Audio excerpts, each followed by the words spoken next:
Estaba tratando de cantar con ese tapabocas y no, esto es una cosa muy terrible. Pero luego pensé en que muy posiblemente Pablo y Silas tenían sus rostros inflamados de los golpes que habían recibido y aún así estaban cantando y dije, no, prefiero el tapabocas. Prefiero el tapabocas. Buenos días. El Evangelio de Mateo es el Evangelio que se conoce como el Evangelio de los discursos o los sermones del Señor, porque es el Evangelio que más contiene esos sermones o discursos. Contiene 5 en total, comenzando por el Sermón del Monte, que está allá en el capítulo 5, 6 y 7, y terminando con el Sermón del Monte de los Olivos, donde vamos a estar nosotros hoy. Entonces ese es el Evangelio de Mateo, el Evangelio de los sermones. 4 de esos sermones tuvieron lugar en Galilea y uno de ellos, tuvo lugar en el Monte de los Olivos en la ciudad de Jerusalén. Se conoce este último discurso como el discurso escatológico del Evangelio de Mateo y ciertamente lo es, porque todo el sermón básicamente nos está hablando del tiempo del fin, de las cosas finales. Entonces es el sermón escatológico. Busquen por favor en sus Biblias Mateo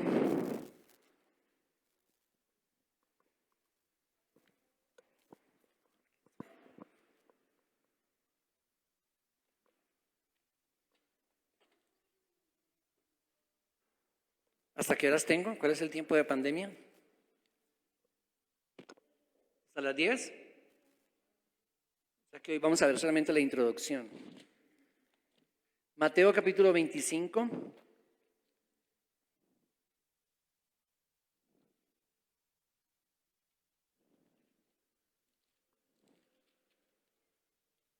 Y en Mateo 25, por favor vayan al versículo 31.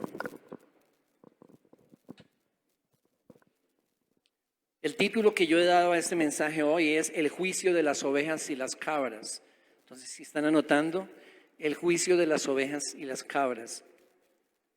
Leamos pues Mateo 25 del 31 en adelante. Cuando el Hijo del Hombre venga en su gloria y todos los santos ángeles con él, entonces se sentará en su trono de gloria y serán reunidas delante de él todas las naciones y apartará los unos de los otros, como aparta el pastor las ovejas de los cabritos.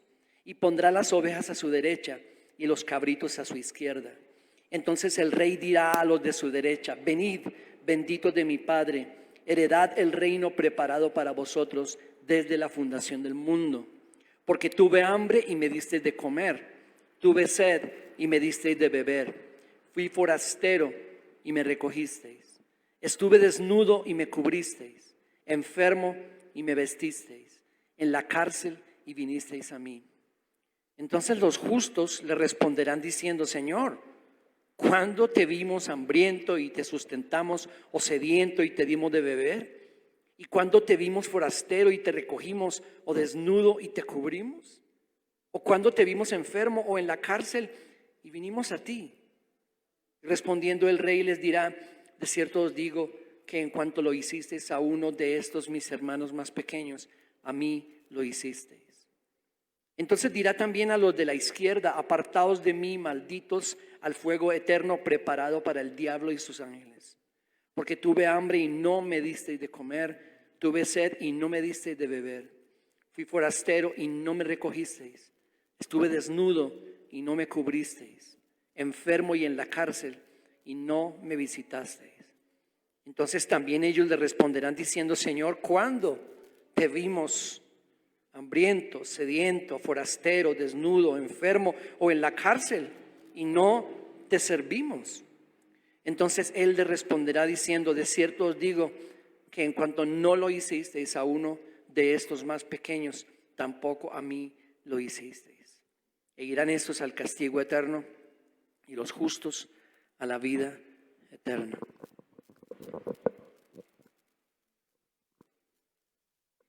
Con sinceridad tengo que decirles que hoy necesito predicarme este mensaje a mí mismo, ya que estoy en peores condiciones que muchos de ustedes.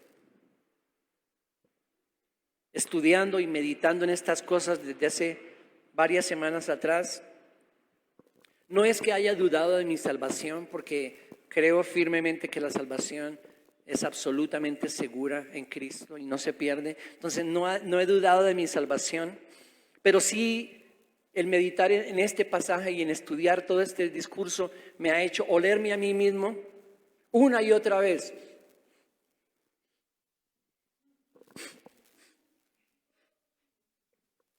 Para ver si huelo a oveja o si huelo a cabra.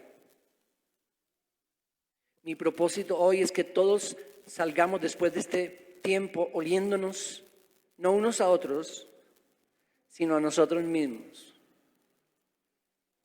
Y hermano y hermana, si te das cuenta como yo, que hueles a cabra, yo te ruego y te insto, te exhorto a que tomemos decisiones y acciones para cambiar de olor, por lo menos un poquito este año que tenemos por delante. Ese es mi propósito, que podamos olernos y darnos cuenta cuánto olemos a oveja o cuánto olemos a cabra. Y con toda sinceridad, queridos hermanos, he notado un olor bastante fuerte en mi propia vida, que no es el de ovejas precisamente. Y yo estoy en ese proceso de tomar decisiones y tomar acciones, ya no el 2020 porque ya se fue, pero el 2021, para cambiar de olor por la gracia de Dios. Porque yo no quiero oler a cabra, yo quiero oler cada vez más a oveja.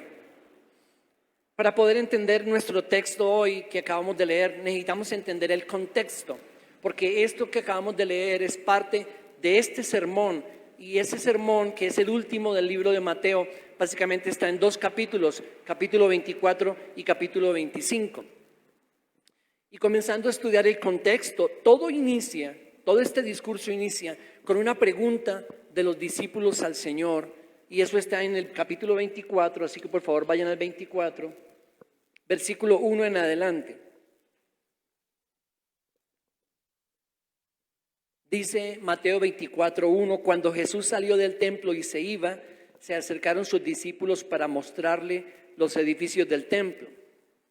Respondiendo él les dijo, ¿veis todo esto? De cierto os digo que no quedará aquí piedra sobre piedra que no sea derribada. Y entonces cuando les dijo eso, ellos se quedaron, ¿cómo así? ¿Qué significa eso? ¿De qué está hablando? Y más tarde, en el 3, estando él sentado en el monte de los olivos, los discípulos se le acercaron aparte diciendo, dinos, ¿cuándo serán estas cosas? ¿Y qué señal habrá de tu venida y del fin del siglo? Entonces todo el discurso empieza con esta pregunta de los discípulos, que sí había sido provocada por la declaración de Jesús, de que ese templo majestuoso del cual estaban tan orgullosos iba a ser destruido, no iba a quedar piedra sobre piedra. Esa profecía del Señor Jesús se cumplió en el año 50 después de Cristo, cuando el templo y la ciudad de Jerusalén fueron destruidos. Inicia con esa pregunta tiene dos partes. ¿Cuáles son esas dos partes? La primera, ¿cuál va a ser la señal de tu venida? La venida del Señor, la primera. Y la segunda parte, y del fin del siglo, del fin del mundo, del fin de esa era o de esta era. Entonces, una pregunta en dos partes. Señor, dinos, ¿cuáles van a ser esas señales de esas dos cosas, de esos dos eventos, tu venida y el fin del mundo? Y Jesús, en su discurso, contesta esas dos partes de la pregunta. Se ocupa de cada una de ellas. Él les habla de las señales antes del fin en el capítulo 24, versículos 4 al 26. Y hoy no vamos ni a leerlo ni a estudiarlo, pero ojalá que ustedes se animen a leer este discurso completo y meditar en lo que estamos compartiendo hoy. Él les habla de esas señales del versículo 4 al versículo 26 del capítulo 24. Y yo solo quiero que pensemos en dos características de esas señales antes del fin de las que Jesús les está hablando. La primera, que es muy interesante, es que en primer lugar y hace un énfasis en esto. Jesús les está hablando del engaño. Lo primero que les dice, si ustedes miran el capítulo 24, en el versículo 4, comenzando a responder la pregunta, Él les dice, respondiendo Jesús les dijo, mirad que nadie os engañe. Y habla del engaño en todo el discurso, específicamente en este texto, 4 veces, versículo 4, versículo 5, versículo 11 y versículo 24, una y otra vez les dice que una de las características de los últimos tiempos es que el engaño se va a multiplicar y muchos serán engañados. ¿Y por qué nos concierne a nosotros eso hoy? Porque nosotros aquí hoy estamos siendo engañados. Hemos sido engañados y continuamos siendo engañados de diferentes formas. También tengo que decir que muchos de nosotros aquí muy probablemente vamos a ser engañados en el futuro. Es decir, es posible. Estuve pensando en estos días en 2 amadísimos amigos nuestros,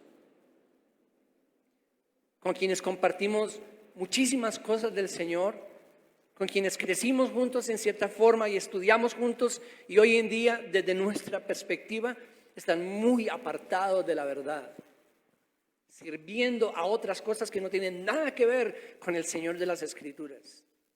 Y lamentamos tanto eso, sentimos tanta compasión por ellos y tanto amor. Muchos serán engañados. Esa es la primera característica que él menciona de ese tiempo del fin. Dice, ¿cómo así? ¿Por qué hermano está diciendo que nosotros estamos siendo engañados o estamos siendo engañados por el sistema de este mundo? Estamos siendo engañados por los sistemas de mentira, de engaño, de falsedad y de injusticia que reinan y manejan y dominan este mundo, y nosotros estando aquí nos dejamos contaminar una y otra vez por la forma de pensar, por la forma de ver la vida, por la forma de ver a los demás que el sistema de este mundo nos enseña. Estamos engañados por el capitalismo rampante que muchos tanto defienden en el nombre del Señor. No tiene nada que ver. Ningún sistema de este mundo es un sistema acorde al sistema de Dios o a las Escrituras, y por eso nosotros tenemos que ser diferentes y vivir en un mundo diferente, pero muchas veces no lo hacemos y estamos siendo engañados. La segunda parte de esas señales antes del fin tiene que ver con calamidades y pestes, versículo 7, calamidades y pestes, y estamos en medio de una. Estamos en medio de una. Tanto hemos escuchado este año hablar de esta cosa terrible que el mundo está enfrentando. Y una de las cosas que yo he escuchado es que obviamente esta pandemia no es en nada comparable a otras pandemias que se han vivido. Pandemias donde han muerto 70 millones de personas. En esta pandemia creo que 1,5 millones, 1.700.000 personas han muerto en el mundo. Entonces, claro, esa es una forma de verlo, pero al mismo tiempo estaba pensando que alguien podría fácilmente decir, bueno, tal vez para ustedes no es comparable, pero para mí sí, porque 70 millones no son comparables a mamá, o a papá, o a mi hermano, o a mi hijo, que murió en esta pandemia. Entonces depende de perspectivas, desde donde lo miremos. Estamos viviendo esta pandemia difícil, complicada, pero que al mismo tiempo sabemos que Dios está en control y la está usando en cada uno de nosotros, en su iglesia y en el mundo.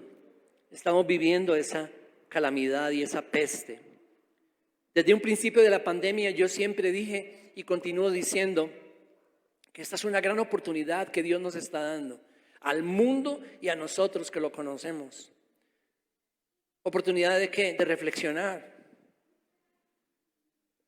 De examinar nuestras vidas, de examinar nuestra forma de vivir, de examinar las cosas que apreciamos, que amamos, las decisiones que tomamos. Esta ha sido una tremenda oportunidad de Dios, pero también es triste que el mundo entero, incluyéndonos a nosotros, estamos esperando cuando todo esto termina para poder continuar en las mismas en las que estábamos. Eso sería lo peor que nos puede ocurrir si perdemos esta oportunidad. Entonces la primera parte de su respuesta tiene que ver con esas señales antes del fin. La segunda parte de su respuesta que fue la segunda parte de la pregunta o la primera, no importa el orden. ¿Y qué de tu venida? ¿Qué de tu venida? Y él comienza en el versículo 27 del capítulo 24 a hablarles de su venida, de las características de su venida. Por supuesto no da tiempos ni fecha, pero sí da características de esa venida. Versículo 27, por ejemplo, como el relámpago que sale del oriente y se muestra hasta el occidente, así será también la venida del Hijo del Hombre. Los invito a que por favor puedan leer ese pasaje y meditar en todo lo que él está hablando acerca de su venida. Pero dos cosas recordemos hoy de este contexto, de este pasaje acerca de la venida del Señor. Pero primero, hermanos, mírenme todos acá, por favor, escúchenme. El Señor viene. El Señor viene. Y nosotros lo hemos olvidado. Y sí podríamos decir, no lo hemos olvidado. No, aquí no lo hemos olvidado, pero aquí sí. Aquí sí. Hemos olvidado que Él prometió que vendría. Él viene. Y esta verdad inconmovible de las Escrituras debiera afectar nuestras vidas mes tras mes, año tras año, día tras día. Pero lo olvidamos. Olvidamos que el Señor va a regresar. Y dos cosas. Una, su venida es inminente. Inminente, ¿qué significa esa palabra inminente? Próximo a ocurrir. Está muy próximo a ocurrir. No sabemos cuándo.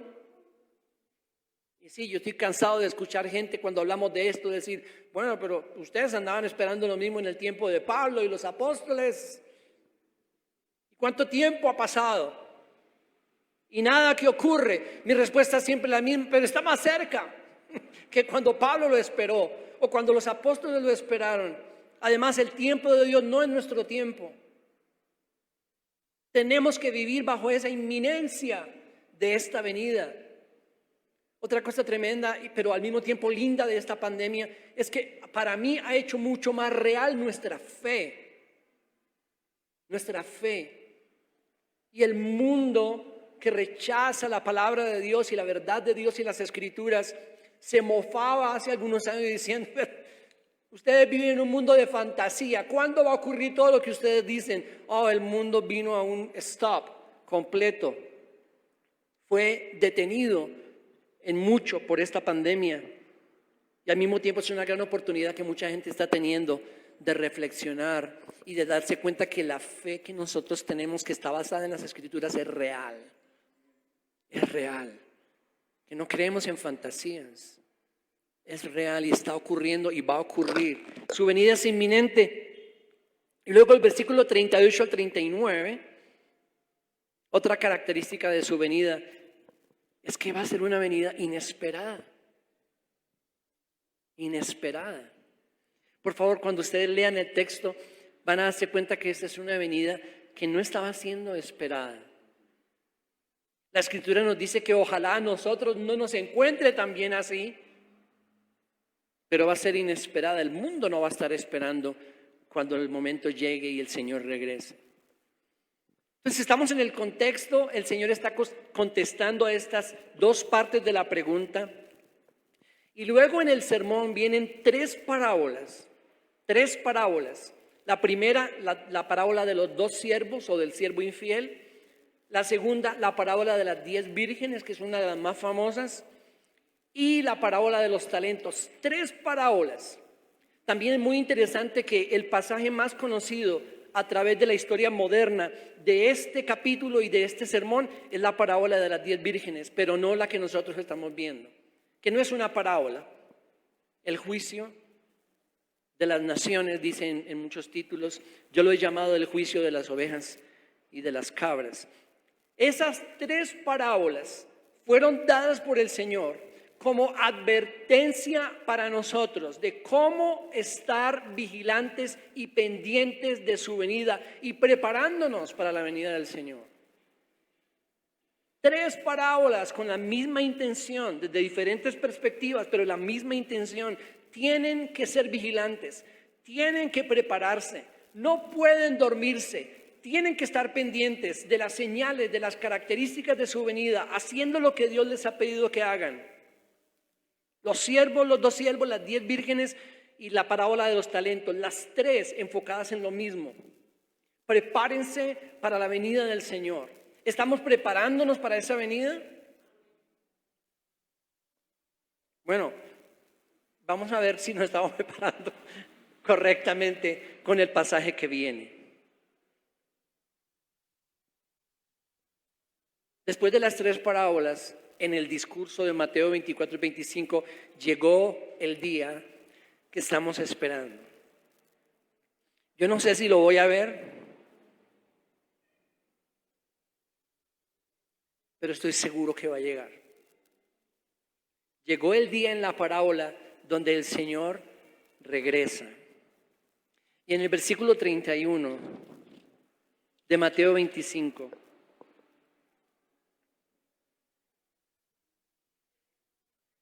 dice el versículo 31, cuando el Hijo del Hombre venga en su gloria y todos los santos ángeles con él, entonces se sentará en su trono de gloria. Hermanos, si pensamos en lo más grandioso, extraordinario que pueda ocurrir durante ese tiempo del fin del mundo y de la segunda venida del Señor, es este del versículo 31. Este es el momento más glorioso de todo el evento, de todo el evento. No las señales en los cielos, ni en la tierra, ni en la naturaleza. Va a ser este momento cuando Él, en toda su gloria, va a venir y al regresar se va a sentar en su trono de gloria. Y yo quería leerles en qué palabras lo puso un autor que estaba leyendo estas semanas. Dice así, hablando de ese momento: es difícil para nosotros recordar que estas palabras fueron pronunciadas por un hombre parado sobre el polvo del monte de los olivos, en medio de un grupo de hombres olvidados y con la vista hacia una ciudad donde aún en esos momentos que él declaraba estas palabras, sus enemigos finalizaban los planes para arrestarlo y matarlo. Cuando Jesús dijo estas palabras, para toda perspectiva humana, él estaba derrotado. Los poderes de las tinieblas se creían triunfantes. La sombra de la cruz aparecía en su camino. Las multitudes que antes lo siguieron se habían dispersado. Sus amigos estaban temerosos, confundidos, y uno de ellos había determinado traicionarlo. Pero mientras él observaba el tiempo a través de los siglos, él vio la luz que estaba por venir. Y sin duda en sus palabras, aún en la hora en que el mal triunfaba y en apariencia humana estaba derrotado, él declaró: cuando el Hijo del Hombre venga en su gloria, se sentará en su trono de gloria. En su trono de gloria. Una de las verdades que más me ha afectado para bien en este tiempo de final del año y de Navidad ha sido el pensar en lo dura y triste de la real historia de Navidad. Porque la real historia de Navidad no es la de las tarjetas, ni la de las películas, ni la de los dibujitos que vemos. Esa fue una historia llena de dolor, de confusión, de dificultad, de sangre, de violencia, de frustración. Esa es la verdadera historia de Navidad. Y haciéndome un poquito de propaganda para los que me escuchan en el Centro de Pensamiento y Caminar Cristiano, cuando yo hablé de Navidad la semana pasada, yo hablé de que una de las dificultades con el nacimiento del Señor Jesús es que no está en los registros históricos. No está. Sí, en la historia aparecen personajes como Herodes, por supuesto, y otros, pero su nacimiento no está en ningún registro histórico. Y lo primero que yo pensé es: ¿cómo es posible que tengamos en la historia registros de tantos hombres y mujeres por una u otra razón, pero el de él no está? Y luego dije, la razón es porque, ¿por qué iba a estar en los registros históricos el nacimiento de un bebé de una familia desconocida, absolutamente desconocida, pobre, muy pobre? Un bebé que nació en un lugar donde sus padres no residían. Un bebé que nació en una casa muy posiblemente de parientes de ellos, pero no en el lugar principal donde ellos dormían, sino en el lugar donde ellos entraban los animales para que pasaran la noche y no se los llevaran. Este bebé nació muy posiblemente entre animales, aunque no hay registro de eso en la Biblia, pero muy posiblemente estaba entre animales y estaba entre el estiércol de los animales. Y ahí María tuvo que dar a luz sin agua, sin electricidad, sin ninguna de las atenciones y servicios que nosotros a veces tanto reclamamos como derechos adquiridos. Por eso ese bebé, o el nacimiento de ese bebé, no está en ningún registro histórico. Y luego yo dije que sería como si nosotros esperáramos igual de despliegue publicitario para el nacimiento del hijo de Bill Gates o para el nacimiento del hijo de Joaquín Mosquera en una de las laderas de Ciudad Bolívar en la ciudad de Bogotá. Y entonces viene la pregunta: Señor, ¿tú no escogiste nacer para quedar en los registros históricos con los grandes y famosos? No. Cada detalle estaba preparado para que eso no sucediera. Pero este momento es muy diferente. Porque Él va a venir para sentarse en su trono de gloria. Y lo siguiente que Él va a hacer, versículo 32. Serán reunidas delante de Él todas las naciones y apartará los unos de los otros como aparta el pastor las ovejas de los cabritos. Entonces, hermanos, imaginemos por un momento lo que está pasando, ¿no? Ahí están todas estas ovejas esperando, porque ellas saben que viene el Señor y que Él viene a juzgar, ¿verdad? Entonces están todas esperando. Y aparece el Señor y se sienta en su trono de gloria y todos están delante de Él. Y lo primero que Él comienza a hacer es comienza a poner unos a su derecha y otros a su izquierda. Y yo imagino todas las ovejas diciendo, ¿qué está pasando? ¿Por qué está haciendo eso? ¿Por qué no se está dividiendo de esa manera? Porque una cosa quiero decirles, todos los animales que estaban ahí, todos balaban, pero no todos eran ovejas. Y cuando Él divide los grupos, entonces se dan cuenta de que aunque todas balaban, no todas eran ovejas, algunas eran ovejas y otras eran cabras.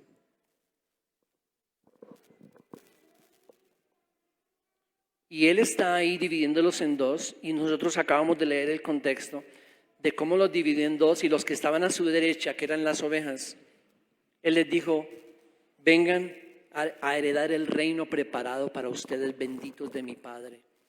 Pero a las cabras que estaban a la izquierda, Él les dijo, apártense de mí, malditos. Y la cosa es, ¿con base en qué sucedió ese juicio? Nos reímos mucho con Connie leyendo los comentarios de un hombre llamado Ray Stedman, y porque él dijo, lo puso de la siguiente manera: estaban todas esas ovejas esperando que el Señor los va a juzgar, y entonces antes de que el Señor se sentara en su trono para comenzar su juicio, todas estaban diciéndose las unas a las otras, ¿usted cuántos versículos de la Biblia se sabe? Ay, ayúdeme a repasar ayúdeme a pasar el otro. ¿Usted a qué denominación perteneció?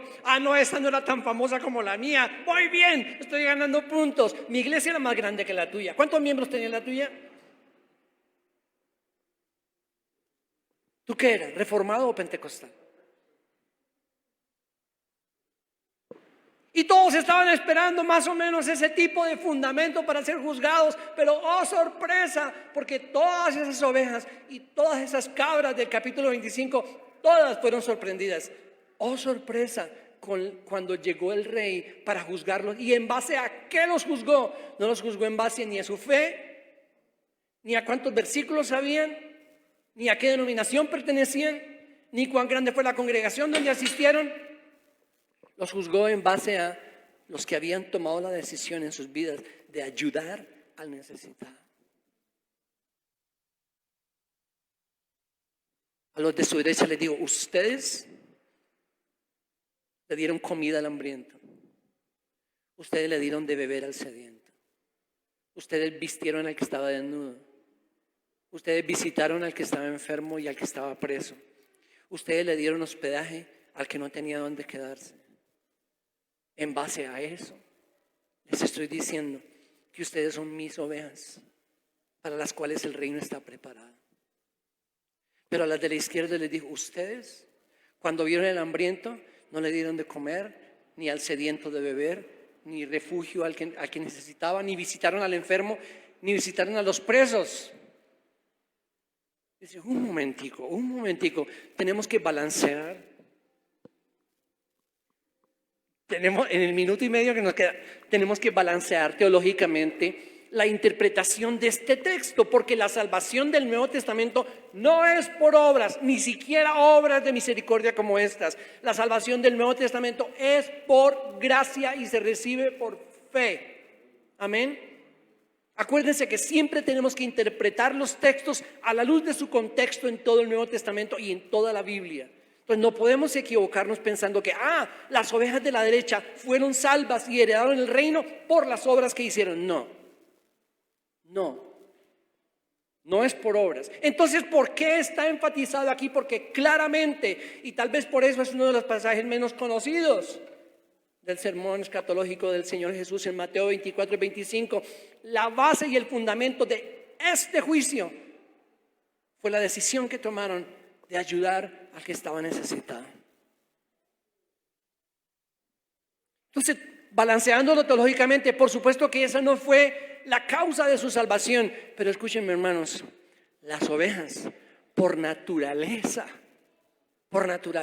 no podían hacer otra cosa que ayudar al que estaba necesitado, que suplir al que estaba hambriento o sediento, necesitado de refugio, o visitar al enfermo, o visitar al que estaba en la cárcel. Y ahí es donde yo comienzo a olerme a mí mismo y comienzo a experimentar un olor de cabra que no me gusta. Y el propósito es que todos nosotros podamos olernos. Un momentito, ¿qué tan ovejas estamos siendo? ¿Qué tan ovejas estamos siendo? Pero lo más importante no es pensar en este año que está terminando. ¿Qué tan ovejas vamos a hacer en el 2021?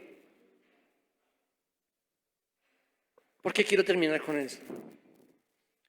Él les dice, cuando ustedes tomaron la decisión de alimentar al hambriento, o de darle beber al sediento, o refugio al que necesitaba, o visitaron a ese enfermo, visitaron al que estaba en la cárcel con compasión y misericordia, yo estaba ahí.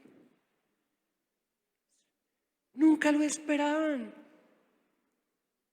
Ambos grupos, las ovejas le dicen, ¿cuándo nosotros te vimos hambriento? ¿Cuándo te vimos enfermo y te visitamos? Nosotros no nos acordamos de eso.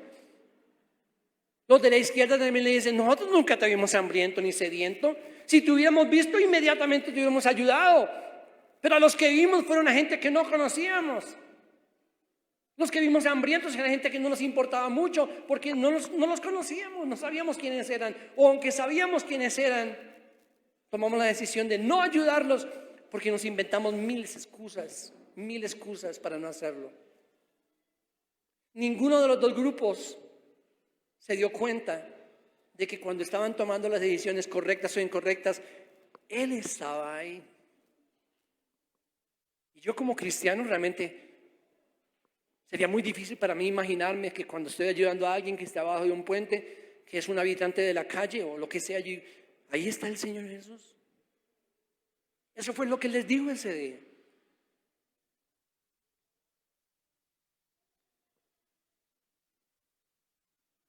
Tenemos que tomar decisiones y acciones.